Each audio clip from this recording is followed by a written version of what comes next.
ಅಭ್ಯರ್ಥಿಗಳೇ, Indian ಆರ್ಮಿಯಲ್ಲಿ EME C ಗ್ರೂಪದ ಹುದ್ದೆಗಳಿಗೆ ಅರ್ಜಿಯನ್ನು ಕರೆದಿದ್ದಾರೆ. ಹಾಗಾದರೆ ಅದರ ಸಂಪೂರ್ಣ ಮಾಹಿತಿಯನ್ನು ನಾನು ನಿಮಗೀಗ ತಿಳಿಸ್ಕೊಡ್ತಾ ಇದ್ದೀನಿ. ಅಭ್ಯರ್ಥಿಗಳೇ, EME ಅಂದರೆ ಎಲೆಕ್ಟ್ರಾನಿಕ್ ಮೆಕ್ಯಾನಿಕ್ ಇಂಜಿನಿಯರ್ ಅಂತ ಕರಿತೀವಿ.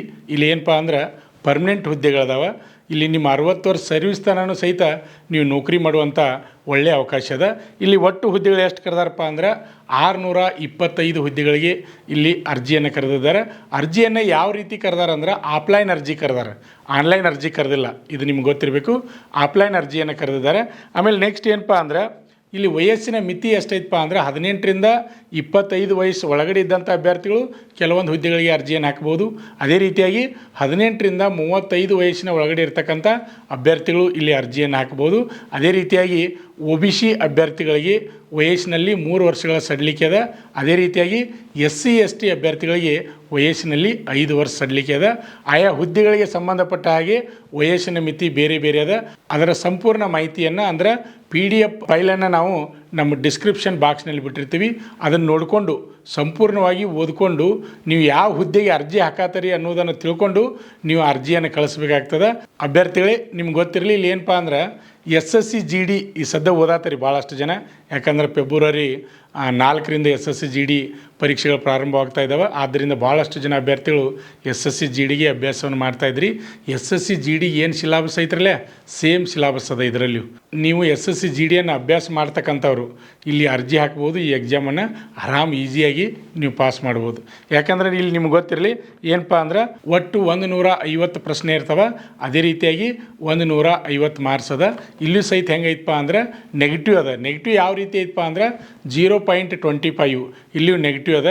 ಆಮೇಲೆ ಇನ್ನೊಂದು ಏನಪ್ಪ ಅಂದ್ರೆ ಇಲ್ಲಿ ಯಾವ ರೀತಿ ಇರ್ತದಪ್ಪ ಅಂದ್ರೆ ಆಫ್ಲೈನ್ ಎಕ್ಸಾಮ್ ಅದ, ಕಂಪ್ಯೂಟರ್ ಬೇಸ್ಡ್ ಎಕ್ಸಾಮ್ ಇಲ್ಲ, ಆಫ್ಲೈನ್ ಎಕ್ಸಾಮ್ ಅದ. ಆಮೇಲೆ ಕ್ವಶನ್ ಪೇಪರ್ ಮಾಡಲ್ ಯಾವ ಟೈಪ್ ಇರ್ತದಪ್ಪ ಅಂದ್ರೆ ಅಬ್ಜೆಕ್ಟಿವ್ ಟೈಪ್ ಕ್ವಶನ್ ಪೇಪರ್ ಮಾಡಲ್ ಇರ್ತದೆ. 150 ಕ್ವಶನ್ ಇರ್ತಾವೆ, 150 ಮಾರ್ಕ್ಸ್ ಇರ್ತದೆ. ಅದೇ ರೀತಿಯಾಗಿ ಇಲ್ಲಿ ಸಬ್ಜೆಕ್ಟ್ಗಳು ಏನೇನು ಬರ್ತಾವೆ ಅನ್ನೋದು ಸಹಿತ ನೀವು ತಿಳ್ಕೊಬೇಕಾಗ್ತದೆ. ಏನಪ್ಪ ಅಂದ್ರೆ ಜನರಲ್ ನಾಲೆಜು 25 ಪ್ರಶ್ನೆಗಳು ಬರ್ತಾವೆ. ಅದೇ ರೀತಿಯಾಗಿ ಜನರಲ್ ಅವೇರ್ನೆಸ್ಸು 25 ಪ್ರಶ್ನೆಗಳು ಬರ್ತಾವೆ. ಅದೇ ರೀತಿಯಾಗಿ ಜನರಲ್ ಇಂಗ್ಲೀಷ್ ಗ್ರಾಮರ ಅದು ಸಹಿತ 25 ಪ್ರಶ್ನೆಗಳು ಬರ್ತಾವೆ. ಅದೇ ರೀತಿಯಾಗಿ ನ್ಯೂಮರಿಕಲ್ 25 ಪ್ರಶ್ನೆಗಳು ಬರ್ತಾವೆ. ಅದೇ ರೀತಿಯಾಗಿ ಟ್ರೇಡ್ಸ್ಮನ್ ಹುದ್ದೆಗಳಿಗೆ ಹಾಕ್ತಕ್ಕಂಥ ಅಭ್ಯರ್ಥಿಗಳಿಗೆ ಸ್ಪೆಸಿಫಿಕ್ಕಾಗಿ ನೀವು ಯಾವ ಟ್ರೇಡ್ಗೆ ಅರ್ಜಿ ಹಾಕಿರ್ತೀರಿ ಅದ್ರ ಮೇಲೆ ಏನಿರ್ತದಪ್ಪ ಅಂದ್ರೆ 50 ಪ್ರಶ್ನೆಗಳಿರ್ತಾವೆ. ಒಟ್ಟು 150 ಪ್ರಶ್ನೆ, ಆಮೇಲೆ 150 ಮಾರ್ಕ್ಸ್ ಇರ್ತದೆ. ನಿಮ್ಗೆ ಗೊತ್ತಿರಬೇಕು ಫಸ್ಟಿಗೆ ಏನಾಗ್ತದಪ್ಪ ಅಂದ್ರೆ ಈಗ ನೀವು ಅರ್ಜಿಯನ್ನು ಹಾಕ್ತೀರಿ. ಅರ್ಜಿಯನ್ನು ಹಾಕಿದ ಮೇಲೆ ಫಸ್ಟಿಗೆ ಎಕ್ಸಾಮ್ ಇರ್ತದೆ. ನೀವು ಎಕ್ಸಾಮ್ ಕ್ವಾಲಿಫೈ ಆದ್ರೆ ಅಂದ್ರೆ ನೆಕ್ಸ್ಟ್ ಏನು ಬರ್ತದಪ್ಪ ಅಂದರೆ ಇಲ್ಲಿಯೂ ಸಹಿತ ಫಿಸಿಕಲ್ ಇರ್ತದೆ. ಫಿಸಿಕಲ್ ಆದಮೇಲೆ ಡಾಕ್ಯುಮೆಂಟ್ ವೆರಿಫಿಕೇಷನ್ ಇರ್ತದೆ. ಡಾಕ್ಯುಮೆಂಟ್ ವೆರಿಫಿಕೇಷನ್ ಆದಮೇಲೆ ಫೈನಲ್ ಮೆರಿಟ್ ಆಧಾರದ ಮೇಲೆ ನಿಮ್ಮನ್ನ ಆಯ್ಕೆಯನ್ನು ಮಾಡ್ತಾರೆ. ಆಮೇಲೆ ಇಲ್ಲಿ ಎಲ್ಲರಿಗೂ ನಿಮ್ಗೆ ಗೊತ್ತಿರಲಿ ವಿದ್ಯಾರ್ಥಿ ಏನಾಗಿರ್ಬೇಕು ಸರ್ ಅಂತೇಳಿ ಭಾಳಷ್ಟು ಜನ ಕೇಳ್ತಾ ಇದ್ರಿ. ಇಲ್ಲಿ 12ನೇ ತರಗತಿ ಅದರ ಜೊತೆ ITI ಆದಂಥ ಅಭ್ಯರ್ಥಿಗಳು ಇಲ್ಲಿ ಅರ್ಜಿಯನ್ನು ಸಲ್ಲಿಸ್ಬೋದು. ITI ಮೇಲೆ 12ನೇ ತರಗತಿ ಮತ್ತು ITI ಬೇರೆ ಬೇರೆ ಎಲ್ಲ ಟ್ರೇಡ್ಗಳದಾವ. IT ಒಳಗೆ ನೀವು ಅದನ್ನು ನಮ್ಮ PDF ಫೈಲನ್ನು ಓಪನ್ ಮಾಡಿ ನೋಡಬೇಕು. ಅದನ್ನು ನೋಡಿರಪ್ಪ ಅಂದ್ರೆ ನಿಮ್ಗೆ ಯಾವ ಹುದ್ದೆಗೆ ಏನು ವಿದ್ಯಾರ್ಥಿ ಬೇಕು, ITI ಒಳಗೆ ಯಾವ ಟ್ರೇಡ್ ನಿಮ್ದು ಆಗಿರಬೇಕು ಅಂತಕ್ಕಂಥದ್ದನ್ನು ತಿಳ್ಕೊಂಡು ನೀವು ಅರ್ಜಿಯನ್ನು ಹಾಕಬೇಕು. ಅದೇ ರೀತಿಯಾಗಿ ಬಹಳಷ್ಟು ಹುದ್ದೆಗಳದಾವೆ. ಏನಪ್ಪ ಅಂದ್ರೆ ಸ್ಟೆನೋಗ್ರಾಫರ್ ಹುದ್ದೆಗೆ ಅರ್ಜಿ ಕರೆದಾರೆ. ಅದ್ರ ಬಗ್ಗೆ ನಿಮ್ಗೆ ನಾಲೆಜ್ ಇತ್ತಂದರೆ ನೀವು ಸ್ಟೆನೋಗ್ರಾಫರ್ ಹುದ್ದೆಗಳಿಗೆ ಅರ್ಜಿ ಹಾಕ್ಬೋದು. ಅದೇ ರೀತಿಯಾಗಿ ಟೈಪಿಂಗ್ ಹುದ್ದೆಗಳಿಗೆ ಸಹಿತ ಅರ್ಜಿ ಕರೆದಿದ್ದಾರೆ. ಅದೇ ರೀತಿಯಾಗಿ ಮೋಟರ್ ವೆಹಿಕಲ್ ಲೈಸೆನ್ಸ್ ಅಂದರೆ ಹೆವಿ ಮೋಟರ್ ವೆಹಿಕಲ್ ಲೈಸೆನ್ಸ್ ಅಂದರೆ ಡ್ರೈವಿಂಗ್ ಲೈಸೆನ್ಸ್ ಇದ್ದವ್ರಿಗೂ ಸಹಿತ ಇಲ್ಲಿ ಅರ್ಜಿ ಕರೆದಾರೆ. ಅದೇ ರೀತಿಯಾಗಿ ಫೈರ್ಮನ್ ಕರೆದಾರೆ, ಆಮೇಲೆ ಕುಕ್ ಕರೆದಾರೆ. ಅದೇ ರೀತಿಯಾಗಿ ಟ್ರೇಡ್ಮನ್ ಮೇಕ್ ಹುದ್ದೆಗಳಿಗೆ 10ನೇ ತರಗತಿ ಪಾಸ್ ಆದಂಥ ಅಭ್ಯರ್ಥಿಗಳಿಗೆ ಸಹಿತ ಇಲ್ಲಿ ಅರ್ಜಿಯನ್ನು ಕರೆದಿದ್ದಾರೆ. ಅಭ್ಯರ್ಥಿಗಳೇ, ಇಲ್ಲಿ ವಾಸರ್ಮನ್ ಆಗಿರ್ಬೋದು, ಬಾರ್ಬರ್ ಆಗಿರ್ಬೋದು, ಬೇರೆ ಬೇರೆ ಹುದ್ದೆಗಳನ್ನ ಕರೆದಾರೆ. ಅದರಲ್ಲಿ ನೀವು ಯಾವುದಕ್ಕೆ ಅರ್ಜಿ ಹಾಕ್ತೀರಿ ನೀವು ಚಾಯ್ಸ್ ಮಾಡ್ಕೊಂಡು ನಿಮ್ಮ ವಿದ್ಯಾರ್ಥಿ ಏನದ, ನೀವು ಎದಕ್ಕೆ ನಿಮ್ಗೆ ಇಂಟ್ರೆಸ್ಟ್ ಅದ ಆ ಹುದ್ದೆಗಳಿಗೆ ಅರ್ಜಿಯನ್ನು ಹಾಕಬೇಕು. ಆಮೇಲೆ ಇನ್ನೊಂದು ಗೊತ್ತಿರಲಿ, ಈಗಾಗಲೇ 20/12/2024 ಏನು ಮಾಡ್ಯಾರಪ್ಪ ಅಂದ್ರೆ ಇಲ್ಲಿ ವೆಬ್ಸೈಟ್ನಲ್ಲಿ ಬಿಟ್ಟಿದ್ದಾರೆ.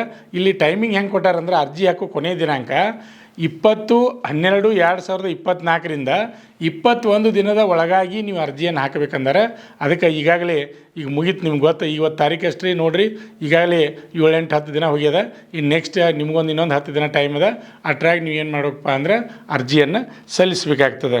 ಅರ್ಜಿಯನ್ನು ಸಲ್ಲಿಸಬೇಕಾದ್ರೆ ನೀವು ಏನು ಮಾಡಬೇಕಪ್ಪ ಅಂದ್ರೆ ಒಂದು ಎನವಲಪ್ ತೊಗೊಂಡು ಎನವಲಪ್ ಮೇಲೆ ಅಲ್ಲಿ ಟು ಅಡ್ರೆಸ್ ಅವ್ರದ್ದು ಬರಿಬೇಕು. ಆಮೇಲೆ ಅದ್ರ ಹಿಂದ್ಗಡೆ ಫ್ರಾಮ್ ಅಡ್ರೆಸ್ ನಿಮ್ಮದು ಬರಿಬೇಕು. ಅದ್ರಾಗ ಸಣ್ಣ ಎನವಲಪ್ ಸಹಿತ ನೀವು ಒಳಗಡೆ 2 ಹಾಕಬೇಕಾಗ್ತದೆ. ಅವನು ಹಾಕಿ ಅದರಲ್ಲಿ ಟು ಅಡ್ರೆಸ್ಸನ್ನು ನಿಮ್ಮದು ಹಾಕಬೇಕಾಗ್ತದೆ. ಅದೇ ರೀತಿಯಾಗಿ ಅದ್ರ ಜೊತೆ ಅರ್ಜಿ ಜೊತೆ 2 ಫೋಟೋಗಳನ್ನ ಸಹಿತ ಇಡಬೇಕಾಗ್ತದೆ ಅಭ್ಯರ್ಥಿಗಳೇ, ನಿಮ್ಗೆ ಗೊತ್ತಿರಲಿ. ಆಮೇಲೆ ಅದೇ ರೀತಿಯಾಗಿ ನೀವು ಆಫ್ಲೈನ್ ಅರ್ಜಿ ಹಾಕಬೇಕಾದ್ರೆ ಇಲ್ಲಿ ಸಾದಾ ಪೋಸ್ಟ್ ಮಾಡಬೇಕು. ನೀವು ರಿಜಿಸ್ಟರ್ ಪೋಸ್ಟಾ ಅಥವಾ ಸ್ಪೀಡ್ ಪೋಸ್ಟಾ ಈ ರೀತಿ ಪೋಸ್ಟ್ ಮಾಡೋಂಗಿಲ್ಲ, ಸಾದಾ ಪೋಸ್ಟ್ ಮಾಡಬೇಕು. ಆಮೇಲೆ ಪೋಸ್ಟ್ ಎನವಲಪ್ ಒಳಗೆ ಏನೇನು ಹಾಕಬೇಕಪ್ಪ ಅಂದ್ರೆ ನಿಮ್ಮ SSLC ಮಾರ್ಕ್ಸ್ ಕಾರ್ಡ್ ಜೆರಾಕ್ಸ್ ಹಾಕಬೇಕು. ಅದೇ ರೀತಿಯಾಗಿ PUC ಆಗಿತ್ತಂದ್ರೆ PUC marks card xerox ರೀ. ಅದ್ರ ಜೊತೆ ITI ಆಗಿತ್ತಂದ್ರೆ ITI marks card xerox, ಮತ್ತು ಬೇರೆ ಬೇರೆ ನಿಮ್ಮ ಟೈಪಿಂಗ್ ಇರ್ಬೋದು, ಹೆವಿ ಲೈಸೆನ್ಸ್ ಇರ್ಬೋದು. ಆಮೇಲೆ ಏನೇನು ಯಾವ ಹುದ್ದೆಗೆ ನೀವು ಅರ್ಜಿ ಹಾಕತ್ತೀರಿ ಅದರ ತಕ್ಕ ಹಾಗೆ ನಿಮ್ಮ ಕ್ವಾಲಿಫಿಕೇಷನ್ಗೆ ಸಂಬಂಧಪಟ್ಟಂಥ ಜೆರಾಕ್ಸ್ ಪ್ರತಿಗಳನ್ನ ಅದರ ಜೊತೆ ಹಚ್ಚಬೇಕು. ಅದರ ಜೊತೆ ಇನ್ನೊಂದು ಏನಪ್ಪ ಅಂದ್ರೆ ಆಧಾರ್ ಕಾರ್ಡನ್ನು ಜೆರಾಕ್ಸ್ ಹಾಕಬೇಕು. ಆಮೇಲೆ ಪ್ಯಾನ್ ಕಾರ್ಡ್ ಹಾಕಬೇಕು. ಆದಮೇಲೆ ನೆಕ್ಸ್ಟ್ ಏನಪ್ಪ ಅಂದ್ರೆ ಕಾಸ್ಟ್ ಸರ್ಟಿಫಿಕೇಟ್ ಹಾಕಬೇಕು, ಡೊಮೆಸಿಯಲ್ ಸರ್ಟಿಫಿಕೇಟ, ಆಮೇಲೆ ರೆಸಿಡೆನ್ಷಿಯಲ್ ಸರ್ಟಿಫಿಕೇಟ, ಎಲ್ಲ ಡಾಕ್ಯುಮೆಂಟ್ಗಳನ್ನ ಜೆರಾಕ್ಸ್ ಮಾಡಿ ಮಡಿಸಿ ಎನವಲಪ್ ಒಳಗೆ ಹಾಕಿ ಸರಿಯಾಗಿ ಅದನ್ನು ಪ್ಯಾಕ್ ಮಾಡಿ ನೀವು ಅಡ್ರೆಸ್ಗೆ ಪೋಸ್ಟ್ ಮಾಡಬೇಕಾಗ್ತದೆ. ಅದು ಸಾದಾ ಪೋಸ್ಟ್ ಮಾಡಬೇಕು, ನಿಮಗೆಲ್ಲ ಗೊತ್ತಿರಬೇಕು. ಅದ್ರ ಸಂಬಂಧಪಟ್ಟಂಗೆ ಸಾದಾ ಪೋಸ್ಟ್ ಮಾಡ್ಬೇಕಾರೆ ಹೆಂಗೆ ರೀ, ಅದಕ್ಕೆ ಸ್ಟಾಂಪನ್ನು ಹಚ್ಚಬೇಕಾಗ್ತದೆ. ನೀವು ಪೋಸ್ಟ್ ಆಫೀಸ್ನಾಗ ಆ ವೇಟ್ ಮೇಲೆ ಸ್ಟಾಂಪ್ ಹಚ್ಚಕ್ಕೆ ಹಚ್ತಾರೆ ಅವ್ರು. ಅದು ಎಷ್ಟು ವೇಟ್ ಇರ್ತದೆ ಅದ್ರ ಮೇಲೆ ಸ್ಟಾಂಪನ್ನು ಹಚ್ಚಿ ಕಳಿಸ್ಬೇಕು. ಇದು ಹಂಗೆ ಹೇಳ್ಕೊತಾದ್ರೆ ಭಾಳ ದೊಡ್ಡದದ, ಇಲ್ಲಿ ವಿಡಿಯೋ ಭಾಳ ದೊಡ್ಡದಾಗ್ತದೆ. ಅದಕ್ಕೆ ನಾನು ಶಾರ್ಟಾಗಿ ನಿಮ್ಗೆ ಹೇಳಲಿಕ್ಕೆ ಪ್ರಯತ್ನ ಮಾಡ್ತಾಯಿದ್ದೀನಿ. ಇದರ ಮಾಹಿತಿಯನ್ನು ನಾವು PDF ಫೈಲ್ನ ಬಿಟ್ಟಿರ್ತೀವಿ, ಅದನ್ನು ಓಪನ್ ಮಾಡಿ ಸರಿಯಾಗಿ ತಿಳ್ಕೊರಿ. ಅದ್ರ ಜೊತೆ ಎಲ್ಲ ಡೀಟೇಲ್ ಅದ. ಇಲ್ಲಿ ಅರ್ಜಿ ಯಾವ ರೀತಿ ತುಂಬಬೇಕು ಸಂಪೂರ್ಣ ಮಾಹಿತಿ ಅದ ಅಭ್ಯರ್ಥಿಗಳೇ.